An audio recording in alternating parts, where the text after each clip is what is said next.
right. Hi everyone. Good morning. Welcome back to our series with on Dream AI Agent for the CFO. Today it's my pleasure to have Yuan with us. If I have to describe what I read about him on his profile and what I've been talking to him about, is he's someone who has been playing all kinds of roles when it comes to finance leadership.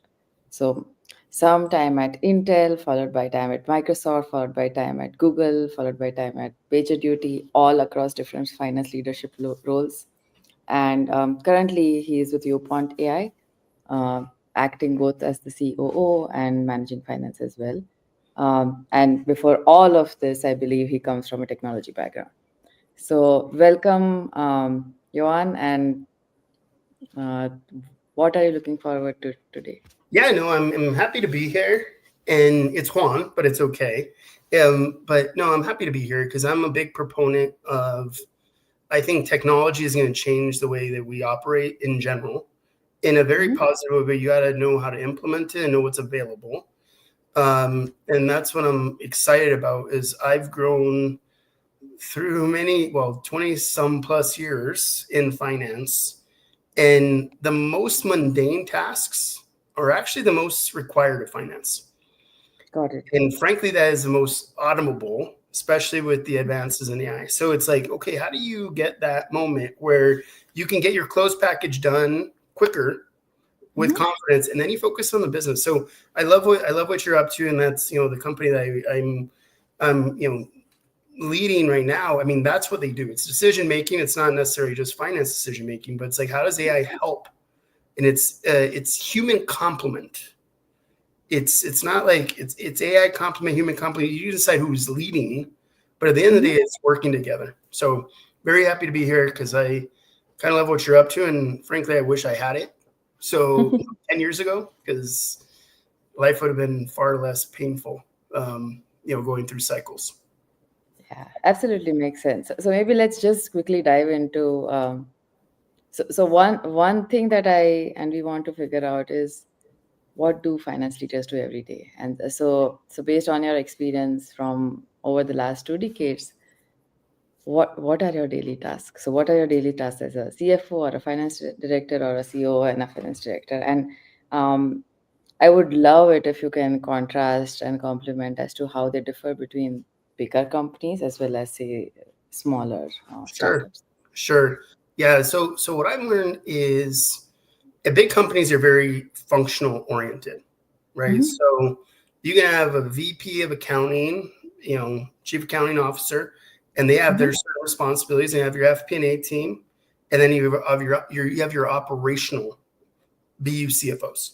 So those are three distinct things, and they're very focused and they have depth. So that's awesome, but it's really hard if you do things different across your different groups to Mm-hmm. aggregate and work through it. So, that's been an observation because I've done, at all the big companies, I've been through all of that. My most recent role at Mm-hmm. Pager, I got to own finance transformation for a fairly small SaaS company, which is like 1,100 people, but I had to see everything. So I wasn't able to say, I'm in this business unit, record a report, order to cash, you got to talk accounting terms. And then the FPA, they're talking about EPS, cash flow, FCF, right? So it's totally different. And then when you get to the real CFO level, it's pain. I mean, I can only imagine how hard it would be to Mm-hmm. just see it all until now. Because now I'm doing COO, CFO, but I'm so much more detailed than I've ever had to be in my life because I'm looking at QuickBooks and saying, well, what are transactions? Like, how do we even forecast? Like, how do we have a chart of accounts? So it is very different, but I think there are some fundamental observations. Number one, you have to have budget planning, expectation targets. Like there's certain foundations, and you have your KPIs. Doesn't matter what you're in. If you're just doing like GL accounting, here's your responsibilities, here's your tasks. If you're doing, long-term forecasting, you have tasks. The problem is they don't meet together. They're all disjointed. And that's been an observation no matter where I've been.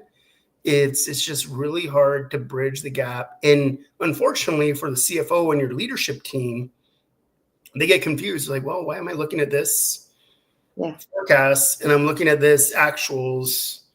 And they're just not they're not cohesive. So certainly pros and cons of both, because I do think big companies, I love the fact the depth was great and we got deep. And when you're in small companies like now, I mean, we're 10 employees and bootstrapping our way to success, hopefully. But your role is, I mean, it changes, almost every minute, feels like. Okay, maybe a little more deeper into this notion that you have different information coming in from different places, or the same information coming in different ways from different places. So did you, or did you kind of assign to people on your team who would try to consolidate this information, or is it more like because you're a finance leader, or let's say a director of finance, you're overlooking all of this, there is a sense of intuition that you own just because you overlook that function and you don't really need someone else to consolidate it for you? Well, I think, and that's a perfect question, because it's definitely top of mind for me, was there are instances where, you just hand it off to someone else, some consolidating function, right? And that's fairly typical in large organizations. You just say, hey, they sent me the templates, they sent me the requirements, I got hit a timeline, and I got to provide a certain level of rigor. And, my time at Intel, we created a COE around cost and inventory. So instead of us talking about just costs at an individual level, we talked it at a holistic level and talked about it at individual business units. So that was powerful, but it took change. And you go to other areas, like, what I've noticed is, sometimes you have a task, right? You have your SOP, and someone's going to throw that out and say, hey, this is what you have to deliver at this point in time. And the thing that I think about, AI technology and all the integration is you spend less time gathering the data, rationalizing the data, especially with LLMs, which are a complement, by the way, to help you.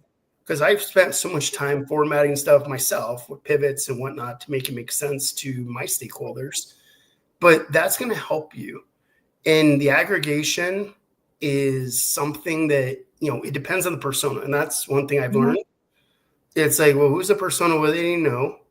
The chief accounting officer needs to know certain things.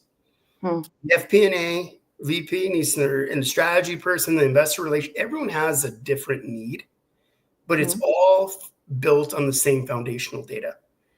And the CFO has to sign off on all of it, frankly. So that's hard on the CFO. Got it. And what are kind of the financial metrics that and reports that would say keep you up at night? So what are the top pain points over there? So you already mentioned like wrangling the data, making tables, doing whatever, making it sensible. So that's one part. But what are the key metrics there? Is it cash outflow monitoring? Is it something else? Is it forecasting, budgeting? Which are kind of the daily go-to metrics which worry a CFO or a function? Yeah. So I'll start with the larger companies, and then I'm going to move into the really small ones. Larger companies, since you're functional, you have a bunch of KPIs, but they're flush with cash, right? Because I mean, Intel, Microsoft, Google, they had money. So it wasn't focused on cash unless it was forecasting cash, but it was operational. And then of course there was PO terms, and it's in environmental and social governance. There's different metrics at different ways. But what I would say just consistently is, once you set the metrics, you have to have an efficient way of pulling them, because they're not all the same metrics, by the way. Every group has different ones.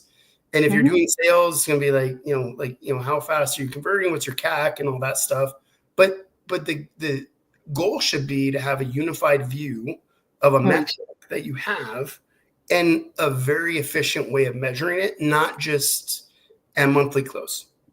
Right. So I think that's a power. Is if you got to only look at it once a month, and I tell everyone, if you can measure it, you can manage it.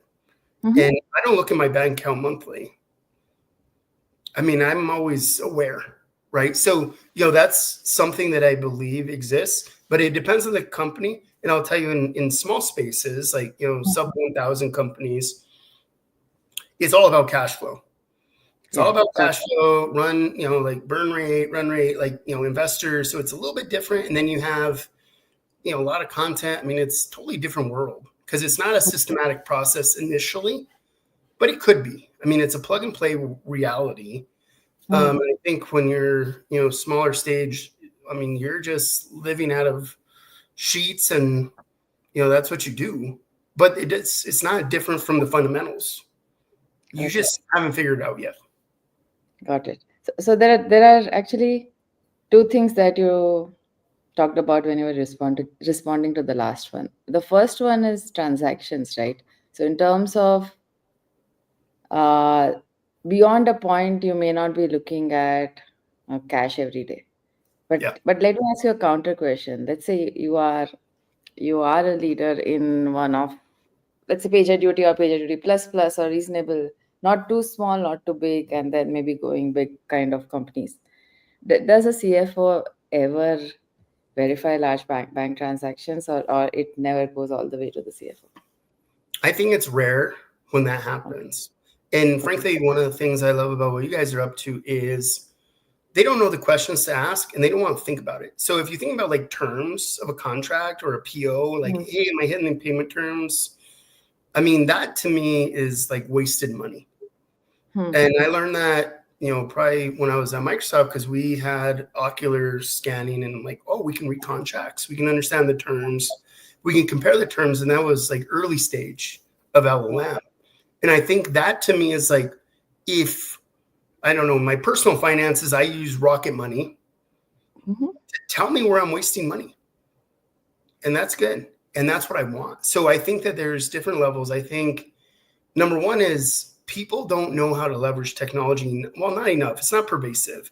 They don't know Hmm. enough how much technology can make you feel at ease, but that's not their biggest problem either. So if you can give them confidence that says, hey, we're going to save you money and you don't have to think about it, that would be good. Because, I mean, you get 1,000 emails a day and I mean, it's really hard. Like, is there a budget by line item? There never is, by the way. Maybe you have a budget by project if you're lucky.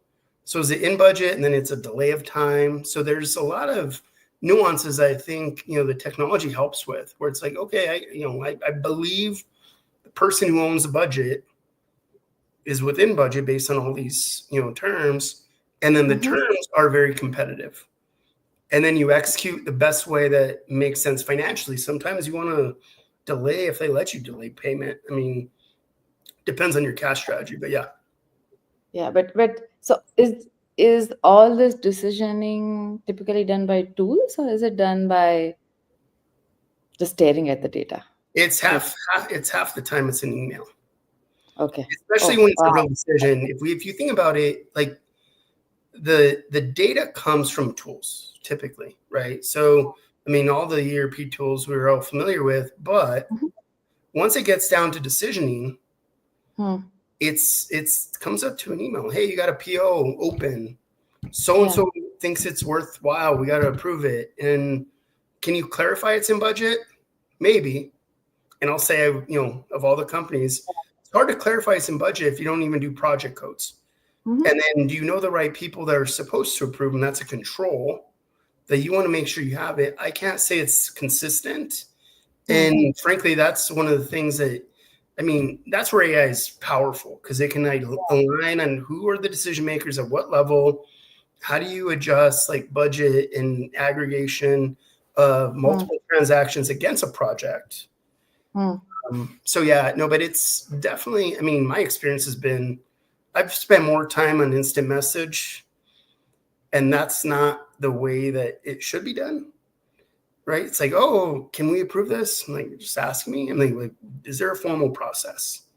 So I think that's an opportunity and it's because it creates confidence, right? From all sides. It's like, okay, we have the right flow. We understand what's in, we understand what's out. And for decision makers, they just, I mean, it's hard for them to comprehend, 1,000 transactions a month. Like they can't do it.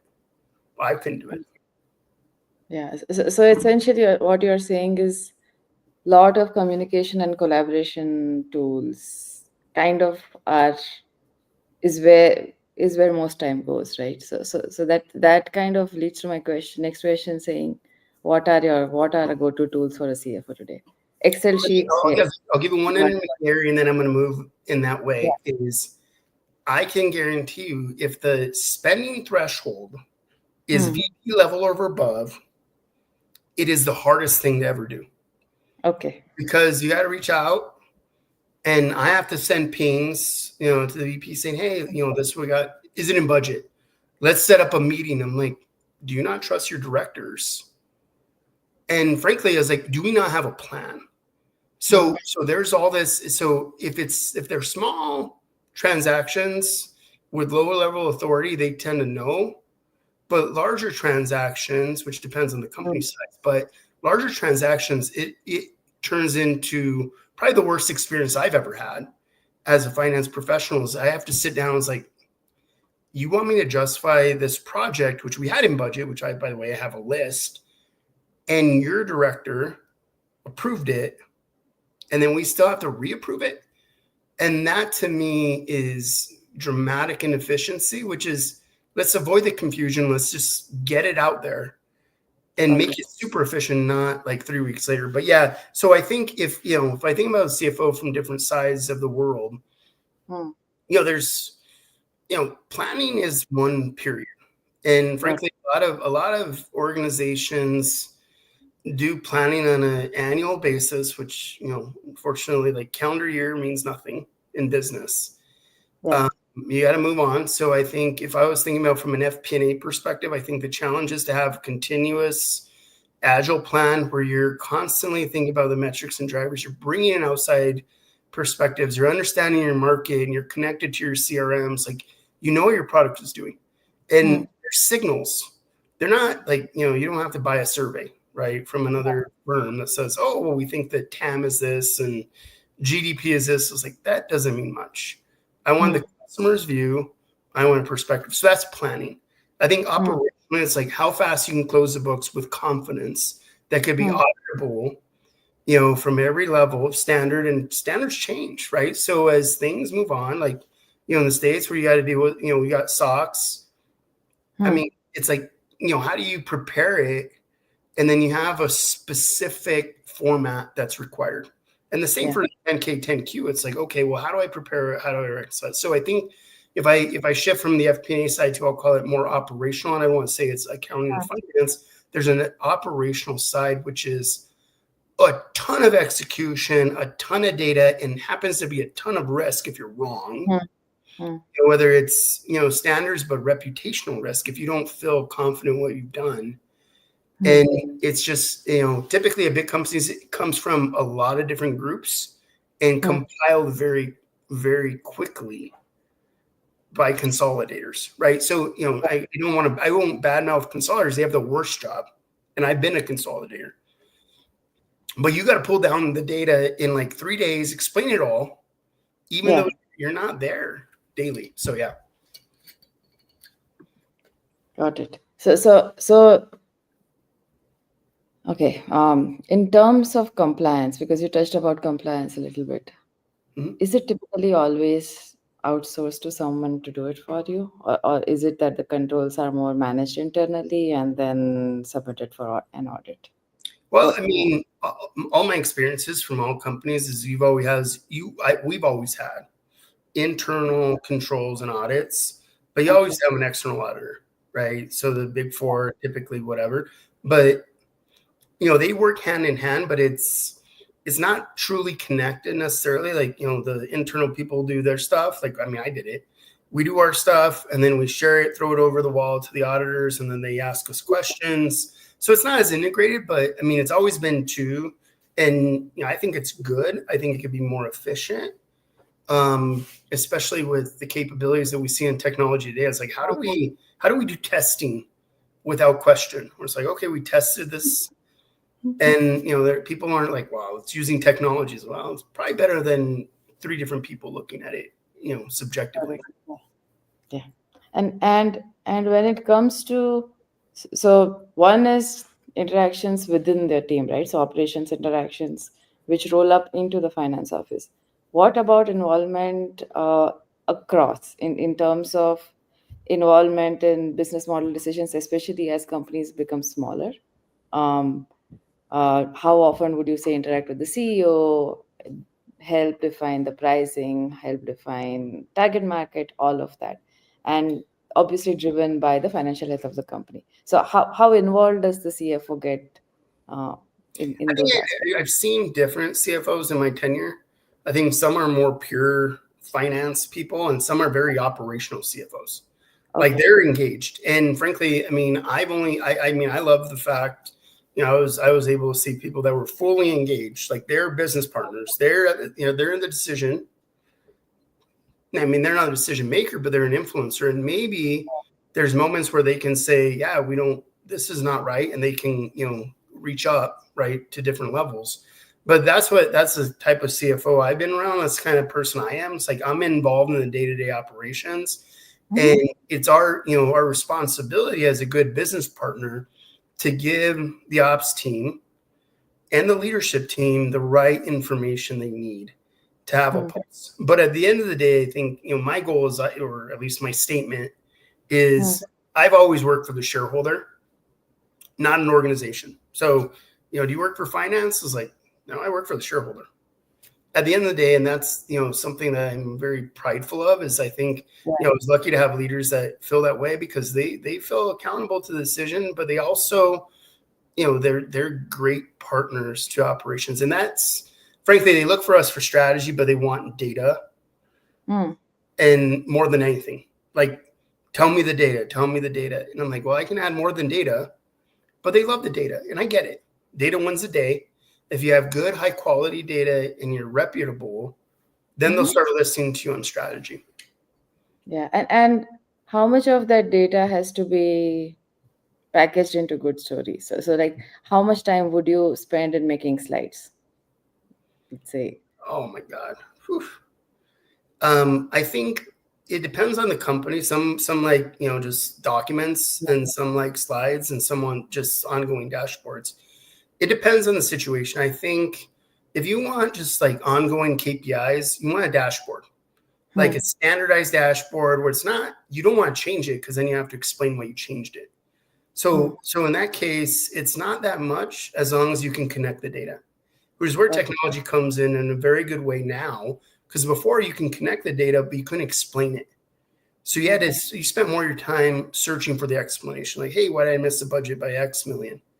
So you're digging in at a GL level and trying to understand it. Nowadays, you can do that a little bit simpler and a little bit faster. But when you get into strategy, I think there is a different part. It's like, data is one thing, and Mhm. it's good to know, but then they wanna rely on your opinion, which means you got to know the industry, and you got to know your business. So in that case, I would say I spent, more of my career on trying to influence, Yeah. just because, like, it's hard. Like, people are like, well, they're used to status quo. Maybe they want to look at seasonality, linearity, and whatever, because those are standard. But if you want to Yeah. drive a change, it's a little bit harder. So Okay. yeah, I guess, hard answer for me on that one. Got it. And when it actually comes to documents, right? So what are the documents would you look at daily? Where are they kept? Is it all in email, or how do you generate insights from them? How does that work? Are there teams that just do that work? Well, so at bigger companies, there are teams that literally consolidate, and they send out dashboards, and they Yeah. have finance and operation meetings. And I used to run one that, Mm-hmm. we just had a cadence, and it was with the business, and it wasn't like, we didn't want to make it a finance meeting, Mm. because no one wants to show up to that. So it was finance, the operations, the pricing team, and we had it. And it was Friday, 7 a.m. to 9 a.m. So not loved by any of our partners, but we went through everything. So, I mean, we had a good rhythm, and it was great. And I think that was very effective. But I think it varies, because you just have a standard doc or standard sheet. Like, everyone has their individual requirements, but it's not truly connected. Say, hey, Got it. submit this. Okay. And then they'll change formats. I'm Yeah. like, okay, new format. But are we changing the, underlying value of the data? I mean, like, are we changing the explanations? But I think that, what I'm excited about is there is an advantage one day when AI is able to pull in from all of these different sources without a consolidator, because the consolidators will take a week because they don't they want to understand the data, ask questions about the data. So you just wasted a week that you can talk to your CFO, CEO on the board because you're trying to understand it so you can talk to it. And I think that the days are going to change where you're going to have more real-time access to data, and your questions could be answered through AI agents, the basic ones, like, hey, why is your T&E up? Okay, pull it up. So you get that out of the way, and then you focus on the valuable conversations, which they shouldn't be a plan deck. They should be literally a conversation that says, okay, what's going on different this quarter? We notice these anomalies, good or bad, right? So it's not always bad. There's some things that are positives, like, hey, how do we exploit this? It's a huge opportunity. Let's take it on. Got it. So that, I mean, naturally, my next question would be, what AI tools do you use today, and to do what? Well, I spend a lot of time, with Copilot and ChatGPT just in general, because they're easy. And the company I work with, like, we have access to, we use all of them, but they use them more detailed. For me, what I use AI for is I like the thought inspiration. And, as much as I hate to say it, because we're being recorded, it is truly like it's your best friend when you just want to explore an idea. I'm not saying it's right. It accelerates your thinking. And for me, when I go into either one, because I don't think any of them are better than the other, because I'm not trying to measure it. But for me, when I have a question and I want to think through everything, and by the way, yes, use cases, I want to think through, how to build financial tools. I want to think through, the best CRM tool we should be using. I want to think through, like, how to incorporate in the US. So I have a ton of questions, and I won't use, like, just a basic search engine for that because it's not conversational. So the way that I've leveraged LLMs is, like, help me think, what's, we're big on decision criteria with Viewpoint, and we can ask, any of them, I want to make a decision on buying a house. What are the, and they'll say, these are the top considerations that I have. These are the most important things for me. And it'll tell you how to think about it. So that's what I love about, the advancement in AI in that way. Because, I mean, I use it as like a sounding board. So it's like an advisor. I mean, I want to say it's limited to a finance advisor, but it's an advisor in general. Do you use it to analyze, or say even get advice or get insights on internal data, or you don't? I've been using it a lot on, like, budget analysis, just because it's so simple. Like, you throw it in there, it's like, well, you probably look at this. And so those are the areas that I really like it. I think, currently, once upon a time, in at Microsoft, we use machine learning for forecasting revenue and costs and it was awesome. It wasn't, I mean, it was purpose built. And now you can just toss a spreadsheet in and say, tell me the insights.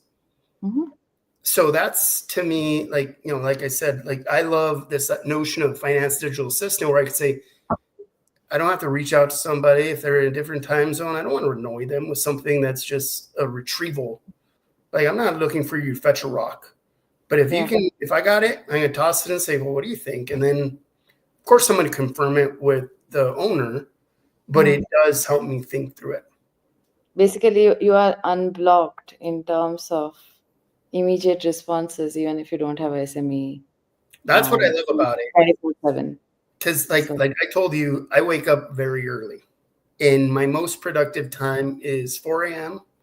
to 7 a.m. So I'm not going to send notes to my team, say, hey, I want to get this, because, maybe they're like, oh, I got to respond immediately. I may be curious, right? So I'm like, oh, I'm going to look. You're much nicer to your team. I am not that great. I still send them messages, though they are responded to when they wake up. So Um, all right. It's So, called so my team, but I'll take it. I'll take that. yeah.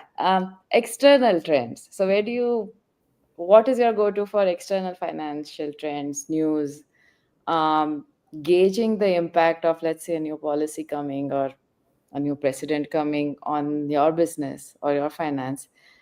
How much of that is through AI tools today? How do you do it today? I would say, before AI proliferated in the way it has in the last couple of years, I use because I got into startup, investigations, so like Crunchbase, but I was doing my own research, which Yeah. meant it took me a lot of time to think through it.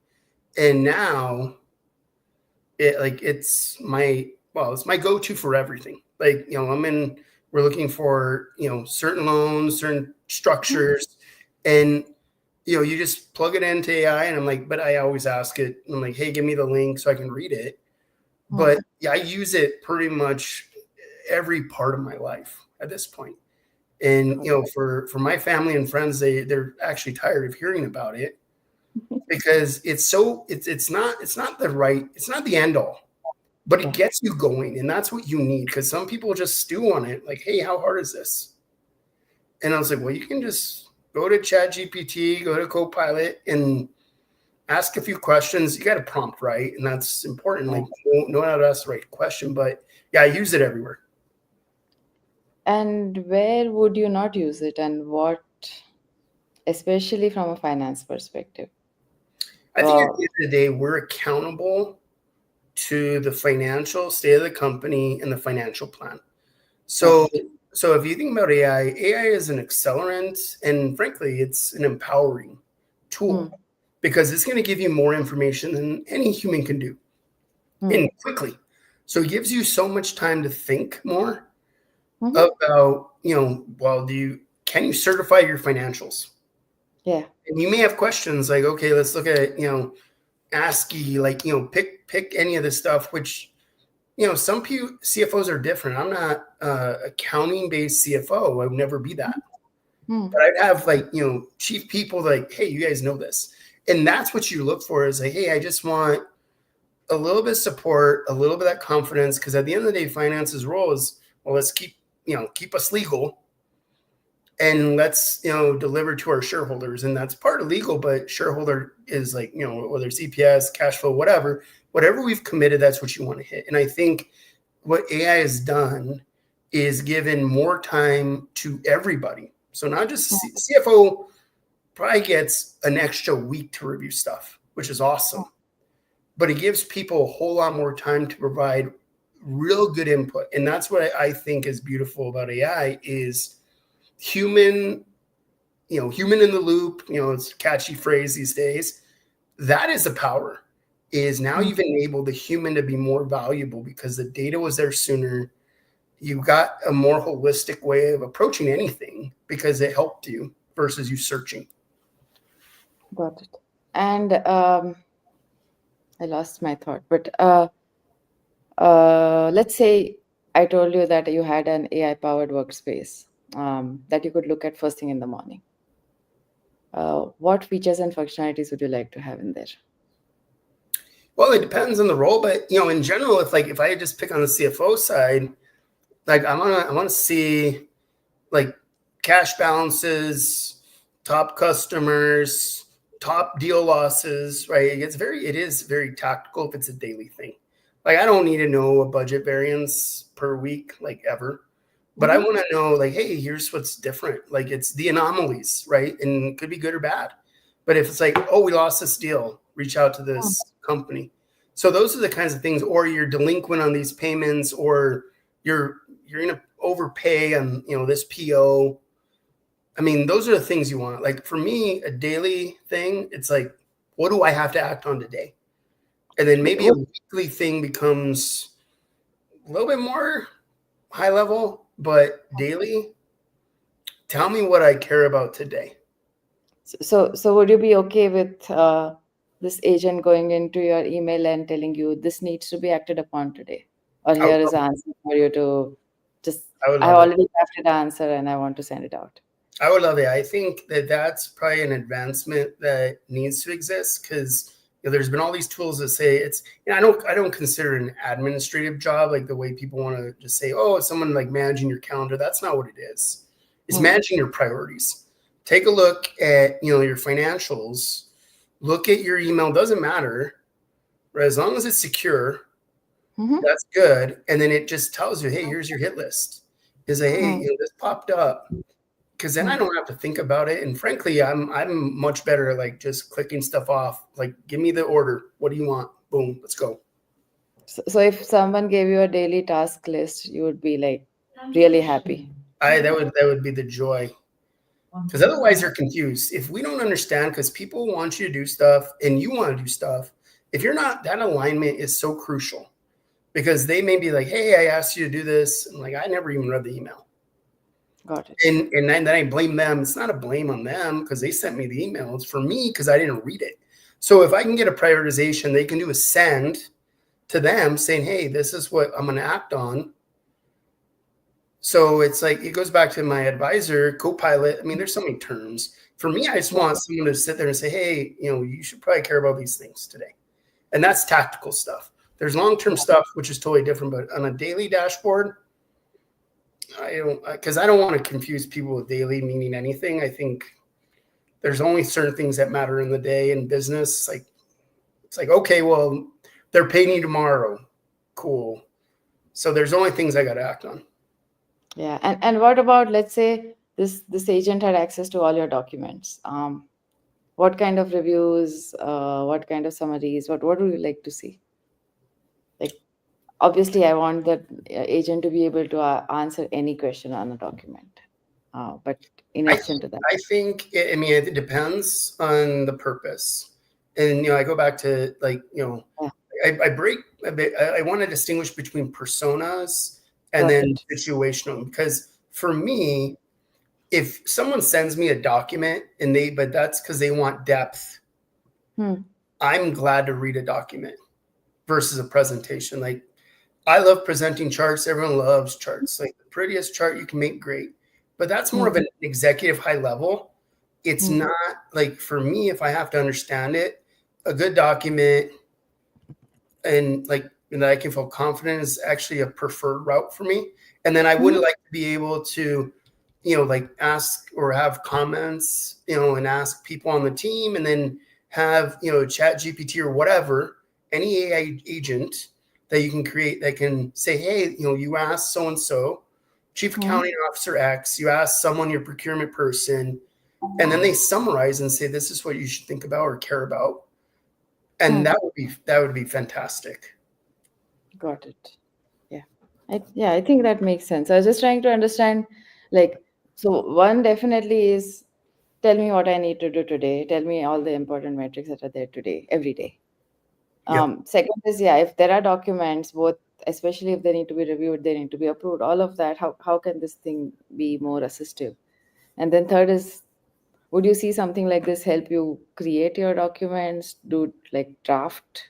I think going back to audience, because at the end of the day, if you're in the business, you're going to be more detailed, and no one wants to see or read a doc at the executive level. So I think, having the opportunity to take that step up, which says, okay, this is for, BUGM. They need to know that business unit. This is for corporate CEO and CFO, which means they got to understand all the business units.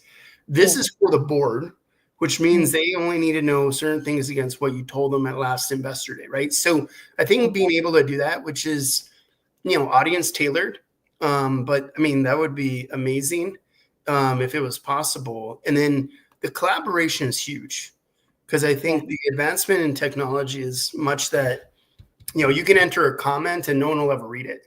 But now you can use, AI to say, okay, well, these are these are the comments. And oh, by the way, these are people that didn't comment, which I'm not saying, I don't want to be punitive, but you want to be inclusive, saying, hey, you can reach out directly saying, did you have a comment or not? Or you can feel comfortable. And then you can anomalize it, which is another thing about AI.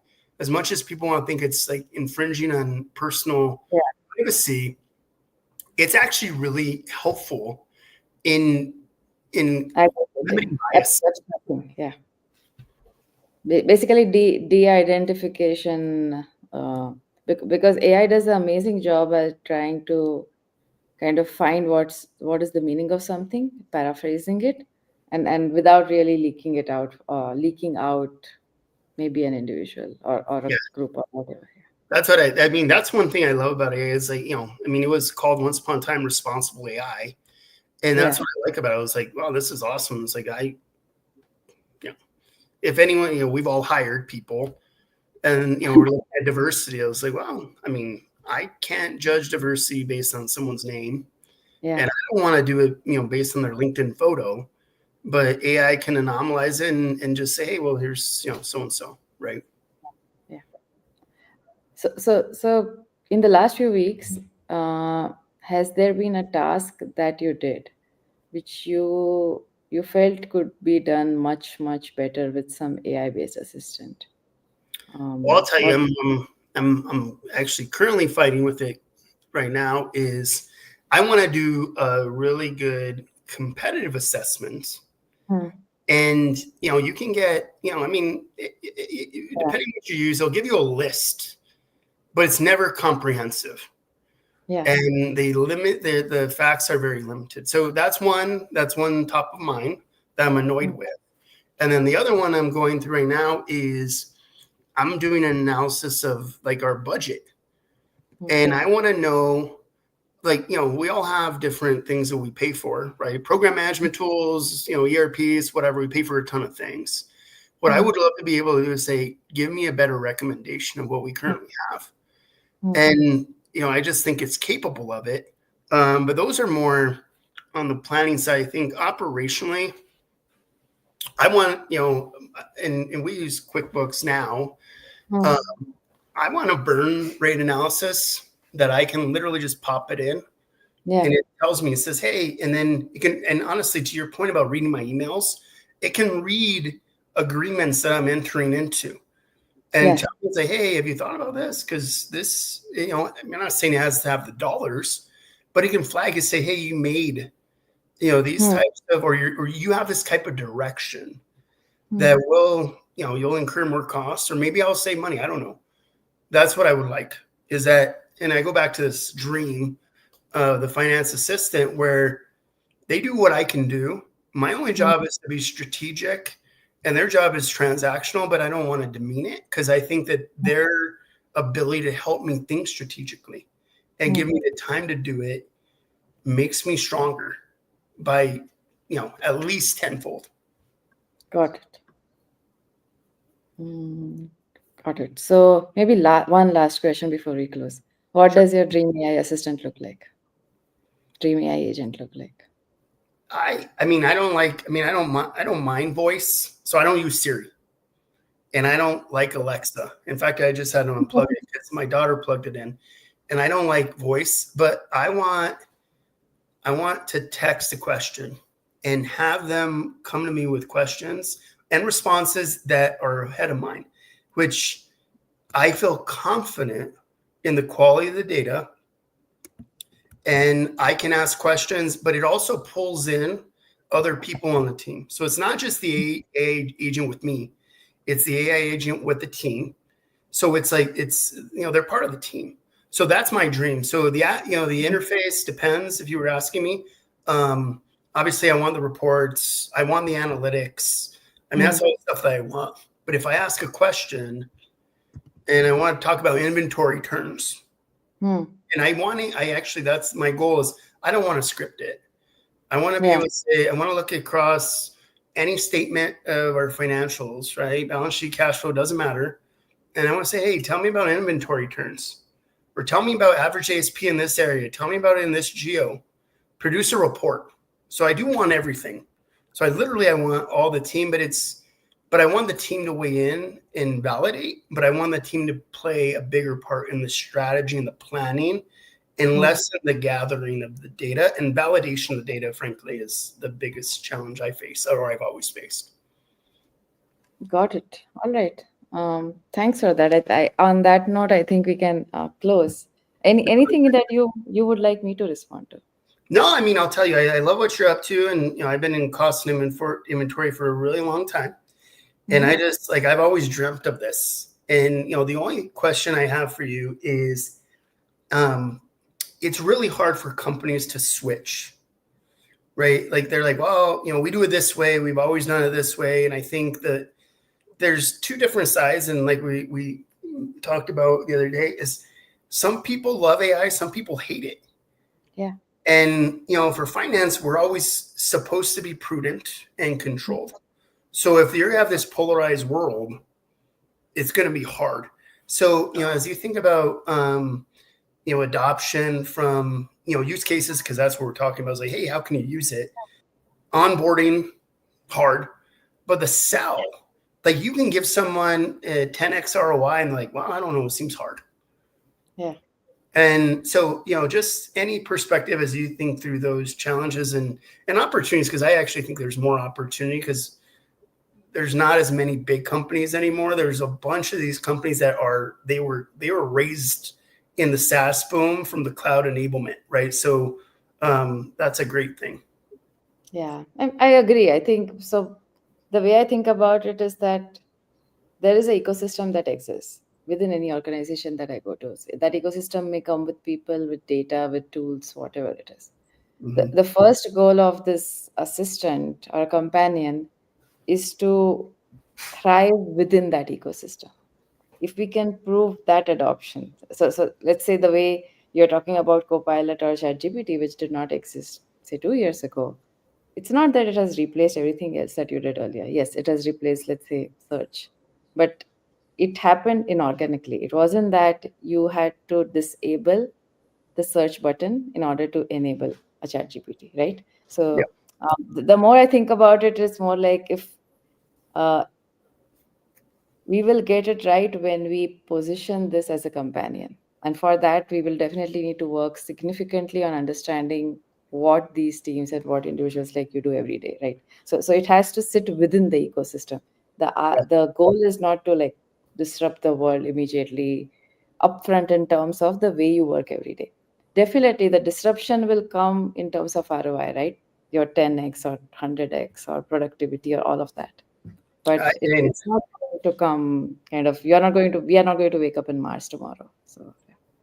No, I totally agree. I think that's the best approach because it's like, I mean, I've been part of different transformations in different parts of the company, and it's like, oh, anytime you want to do something different, and I mean, some companies have purpose-built systems that could be outsourced with ease, by the way, without any humans required, versus a 20-person team. So I've seen that.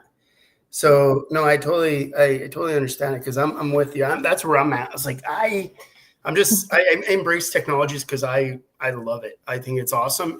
But there are risks, and you guys' implementation plan where you do it in parallel, mitigates the risk. So that was my last comment. Thank you, and it was wonderful talking to you. So You bet. Look forward to more conversations. All right, bye bye. Thank you. Have a good evening. Bye bye. Yep.